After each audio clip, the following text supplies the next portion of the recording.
Hello दोस्तों, मैं विकास अपने यूट्यूब चैनल पर आप सबका स्वागत करता हूं। दोस्तों, आज हम जिस स्टॉक की बात कर रहे हैं वो इंडिया की सबसे बड़ी टायर मैन्युफैक्चरर तथा वर्ल्ड की ऑफ हाईवे टायर सेगमेंट में सबसे बड़ी कंपनी है।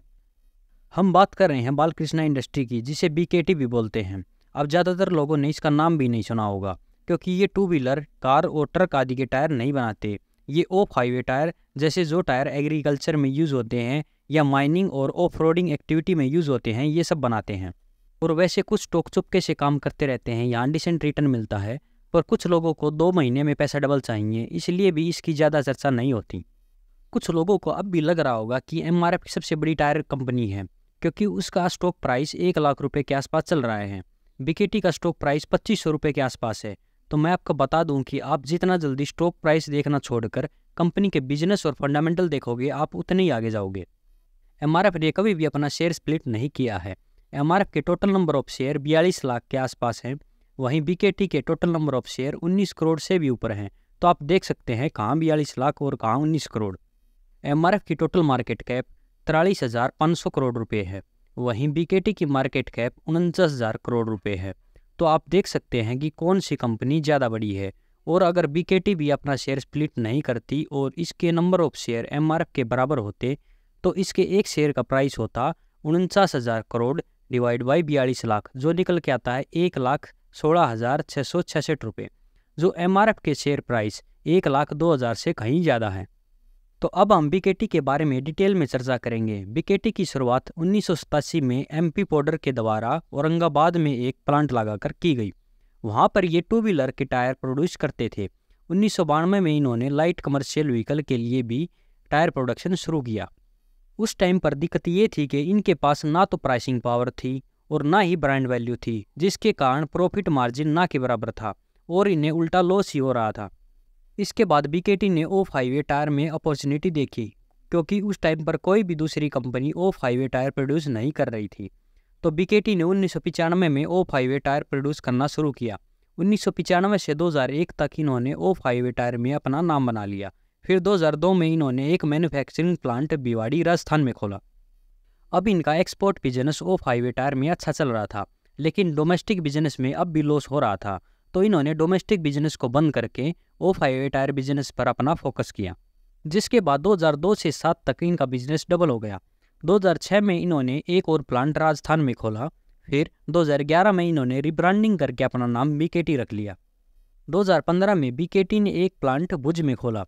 2020 आते आते इन्होंने एक रॉ मटेरियल कार्बन ब्लैक को इन हाउस मैन्युफैक्चर करना स्टार्ट किया, जिससे ये जितना चाहे उतना कार्बन ब्लैक प्रोड्यूस कर सकते थे और इससे आगे चलकर रॉ मटेरियल की भी शॉर्टेज का सामना नहीं करना पड़ता।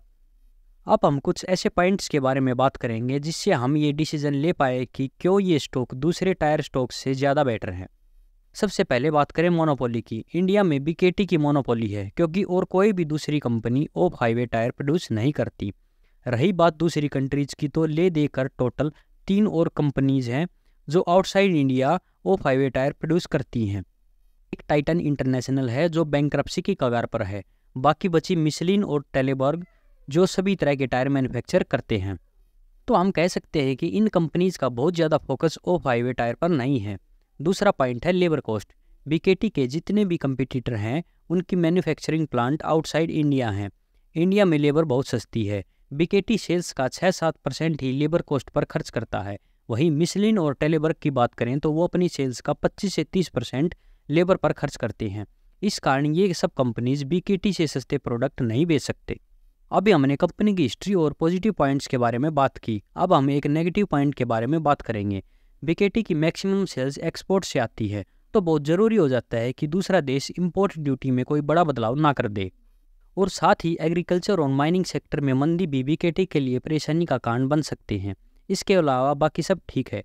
अब लास्ट में हम बीकेटी के फंडामेंटल्स पर बात करेंगे। बीकेटी 47,911 करोड़ की मार्केट कैप के साथ 2500 रुपये के आसपास चल रहा है।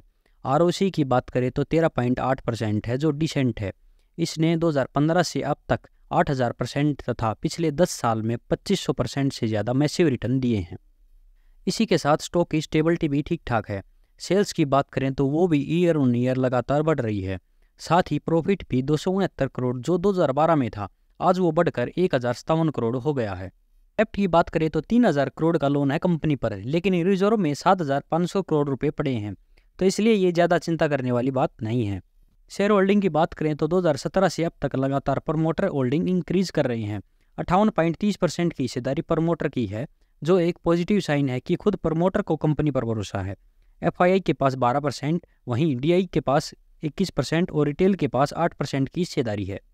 तो कुल मिलाकर कंपनी में कोई प्रॉब्लम नहीं लग रही। मैं अपने पोर्टफोलियो में 15 से 16 स्टॉक रखता हूँ और BKT उनमें से एक है, लेकिन ये ज़रूरी नहीं कि आप भी इसे ले लो।